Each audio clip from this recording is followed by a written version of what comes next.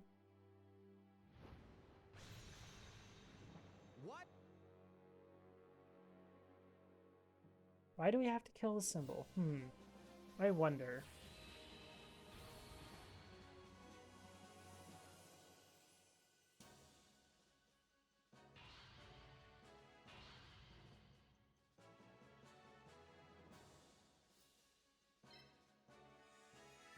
Okay, that's going to be nearly a level 3 Larvus.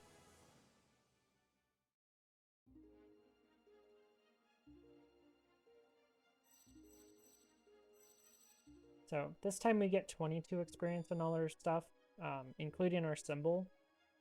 Last match was 19. So those couple extra levels really did help us in getting experience. I'm going to take this needleworm because it's actually quite a solid beast, even on Earth. It is very tanky, and it would be a lot more tanky on water or wood. Both of them are so much tankier. We're not quite done today. I'm gonna go shopping here real quick.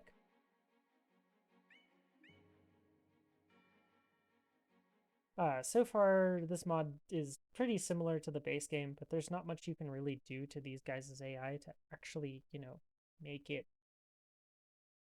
more interesting, I would say.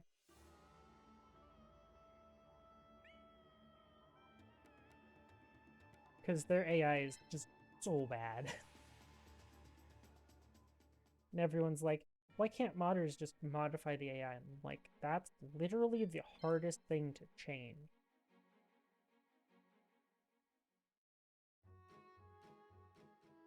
What would you like to do?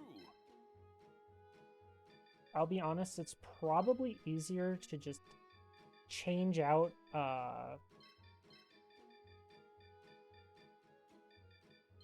it's almost definitely easier to change out like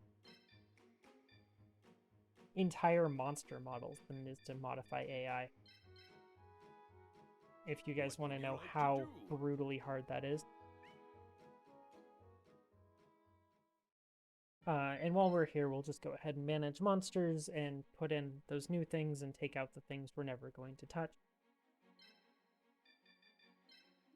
Karibo's gonna go, Moth can go. I don't need another Time Wizard, but I do need this Petite Angel. This thing is very good. Prisman is interesting. Probably not going to use it, but it does have an interesting moveset. Lucky Trinket is something that I could consider at some point, but we will see later. I don't think I'm going to use it, but I guess we'll put it in for now. Baby Dragon can go away. Same with Needleworm and Electric Lizard. And we can go over here, put in this Rock Ogre. Not something I really want to use since it doesn't evolve, but it does have very good stats. And will be very tanky if you actually use it, so something to think about, especially if a map is good for it. That 170 map AE rate is actually quite nice. So that's going to do it for today. If you enjoyed, please leave a like and a comment. I know these are not everyone's favorite, but they are very nice for me to go ahead and make while we're all busier for the holidays. So thank you all for watching, and have a nice day.